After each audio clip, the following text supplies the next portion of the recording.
This is really original style. Yeah, this boot has a lot of detail. Like, for example, first of all,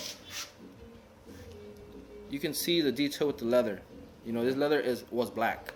Yeah. You know, and now I patina to a brown black, just like a vintage pair.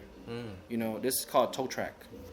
You know, it's inspired by 1940s when they used to make boots in production. Yeah. It used to be like a defect.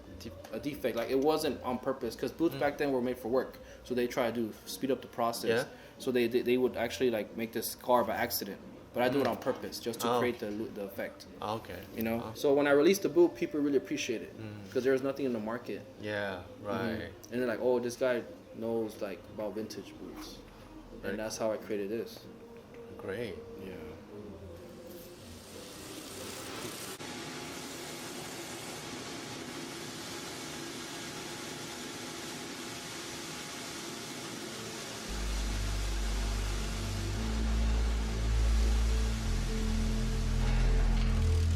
Yeah, could you tell? Well, I've been making boots since 2010.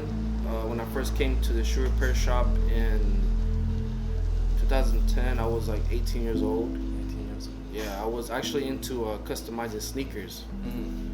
And my grandma lives down the street here. Yeah. And then she told me, oh, you should come here because maybe they have supplies and threads you can use, materials. And then so I came here, and that's where I met my teacher. My teacher was working here. And then I asked him, oh, can you teach me how to make boots? And he said, sure. And he said, come every Sunday. So every Sunday I'll come here and just watch him work. Yeah. Because the owner didn't want me to come here in the weekdays. Because he was scared I might get hurt. Yeah. So on Sundays I just come and watch him work, and I started to get close to my teacher, and we were like became good friends. And then I just appreciated what he did. You know, he made really cool boots by hand. Yeah. So I gravitated from sneakers to boots, and I started to appreciate the Americano, the vintage boots. Yeah. And engineer boots, and I started appreciating the Americano, like James Dean, Marlon Brando, you know. Yeah. And I appreciate the culture, you know. So from there, I just started to take apart these old boots and build them up again and resole them. Honestly, I just love to work with my hands.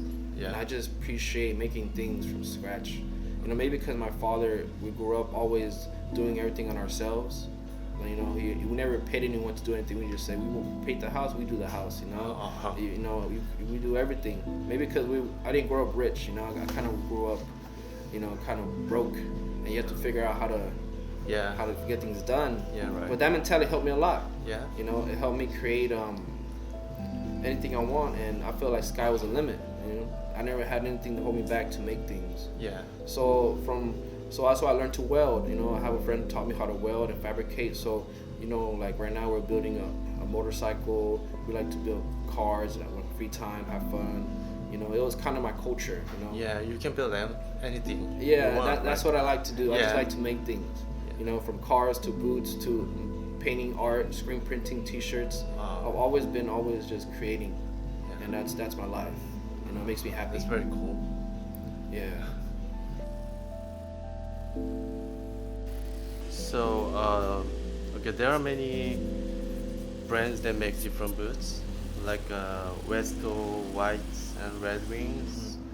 So, what do you think are the feature and advantages that only Roll Club has?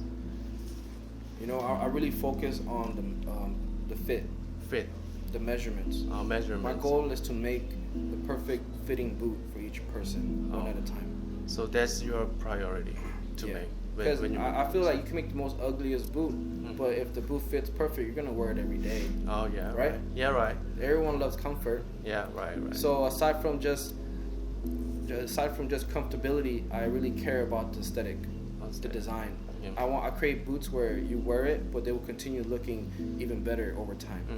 You know, and I specialize in creating boots that are like inspired by the past, but just made a slightly modern twist. Modern twist. Yeah. So you inspire. I take your measurements and I create a last. So all these molds around here in the shop, they're all for someone's foot. You know, and it's pretty cool because you build this relationship. Like right now, you order a pair of boots, and I see you a year later. You pick up your boots, 2 years later, a customer comes back, and I still have his foot last, and we become friends. You know, you say, "How you doing?" You know, how long it's been. Yeah. It's almost like how back in the day it used to be. You know, you go to your barber shop, you still have a connection, relationship. Yeah, right. And I feel like we're losing that.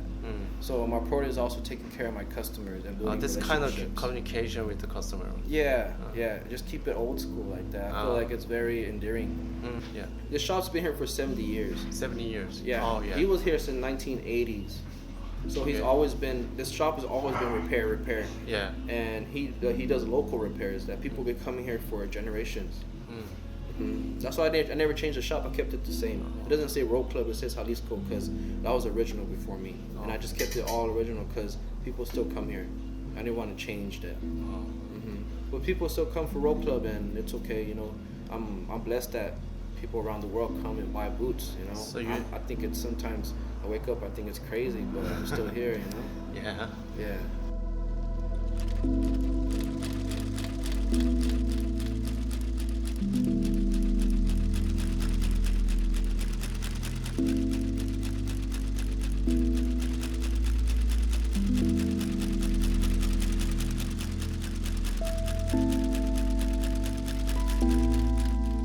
Something simple as the brass buckles, the roller buckles, they have to be roller buckles. You know, it's classic. You know, everyone has their own stitch. I decided to do this, like this stitch right here to make It's it kind different. of your signature. And even this is inspired by like the Lee 101 jeans. You know, the lazy stitch. You know. Oh, And you they're- inspired from the jean. Yeah, this stitch is inspired from the jean. You know, and it's by woven label. You know, every vintage boot has a woven label. Yeah. You know, and something simple as this connection here connects to the heel. It's all like trying to make the boot look nice, all angles. Any angle you look at it, I thought Everything about is smooth. everything's connecting. Everything's thought out. Yeah. Yeah. And then I was like, there's a type of leather called shell cordovan. It's the butt of the horse.